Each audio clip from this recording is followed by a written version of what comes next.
take a calcium citrate, magnesium 2-to-1 with several meals through the day, and I'll also do a topical magnesium spray, a magnesium oil on sore muscles, so transdermally, and I believe that is the best way to go. Yeah, it's awesome. Or Epsom salt baths. It's been around since our grandmothers. They knew. And speaking about the creatine thing, think about this.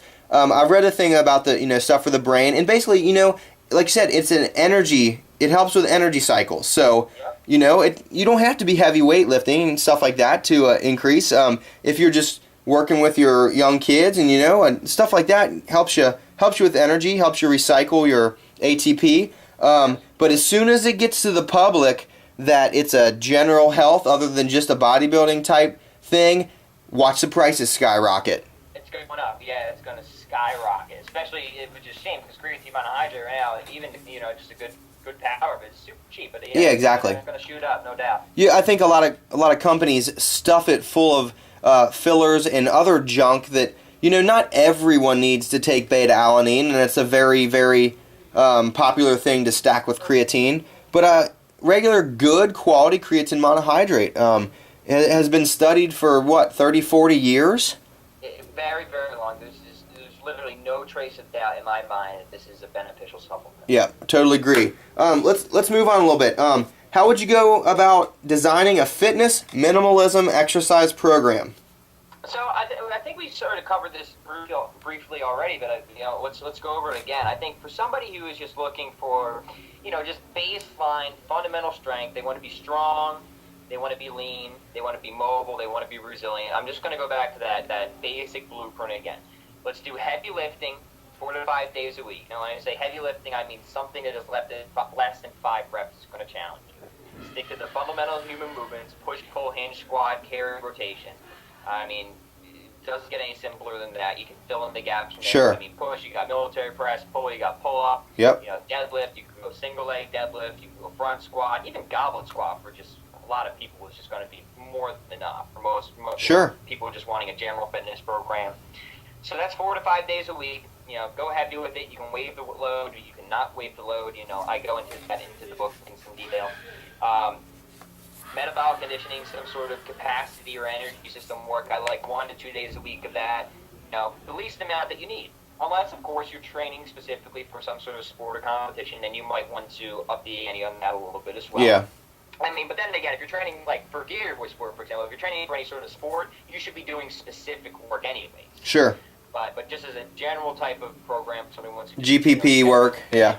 And then the last component that I would add there is as much corrective work, joint mobility work, and low-level activity like brisk walking that you can do in abundance. You really can't overdo that. Yeah. That would be the general pyramid framework there. I agree. Hiking is one of my favorite to have some of my clients do on the weekends when they can, so they're clearing, getting their lungs full of clean, fresh air out in the forest and wherever.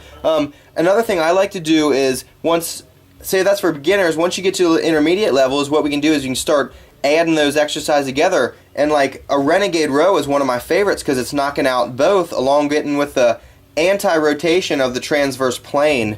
Those are great for dumbbells or kettlebells or sandbells or even, whatever. Just kind of body weight stuff with resistance bands or something. I agree more, Joe. Absolutely. Great exercise. Another thing is like you can move, say let's move from just the traditional goblet squat out in front. We could do to a, kettlebell clean rack hold on one side, where you're working again the anti-rotation, working the transverse plane a little bit more. That's one of my favorite. I always bring up transverse because I don't think enough people train it, and life doesn't happen on sagittal plane. Like, think about this. How far can you walk in a straight line? Right? Right? How long can you drive in a car in a straight line? Go up your stairs in a straight line. You have to turn sometime. So that's why at Swing This, we really focus on a lot of the transverse plane motions, and usually that's with a lot lighter weight than people want to use because you can get really hurt, right? Oh, absolutely. But I completely agree. So we try to bring that up, and I think that's awesome. Kettlebells, great, like single arm farmer carries and stuff. I'm just bringing that up because of your. My favorite movement. It's great. You know, you working that QL oblique and not in this way, like the traditional side leans and side bends and stuff that people try to tone their abs and yet end up getting bigger. Yeah, right. But yeah, man. I mean, it's been great chatting with you. You have any questions or? No, man. I really appreciate you taking the time, chat with me. This has been super cool. If so, what I'd like to do if it's cool with you is anybody at your gym, any clients, readers, followers, etc. If they want to pick up a copy of Paleo Workouts for Dummies, they want a copy of the book, email me at patflynn@chroniclesofstrength.com after you get it on Amazon. Put Joe's name in the subject line, and I'm going to send you any one of my ebook training programs for free. Cool, man. Thanks a lot. Appreciate it, man. I appreciate you taking the time, and this has been very cool, man. Awesome. So we'll get up some more links and get you something. I'll put this up. I'll put these two pieces of, we have a part 1 and a part 2 of this right now since our internet kind of messed up. Sorry, this isn't the flashiest interview, everybody, but, there's a lot of good context in here. And we'll put up some stuff, and I'll put some links on YouTube to where you can get Pat's stuff and how you can, get in contact with him. But anyway, we're looking forward to, finally we got to kind of meet. I guess Skype's pretty close now. Yeah, virtual acquaintance, very cool. Exactly. But anyway, so we'll put up some links, and we'll get some cross promotion going on here between Cincinnati and by Philly. Yeah. So our home base is right outside of Philly. It's Exton, PA. It's called the Dragon Gym. It's a martial arts and fitness facility. Cool. Very cool. We do all sorts of stuff here. So yeah, definitely, man. Yeah, you're not too far away. Not too bad. Not too bad. A little bit of a hike, but not too bad. Yeah.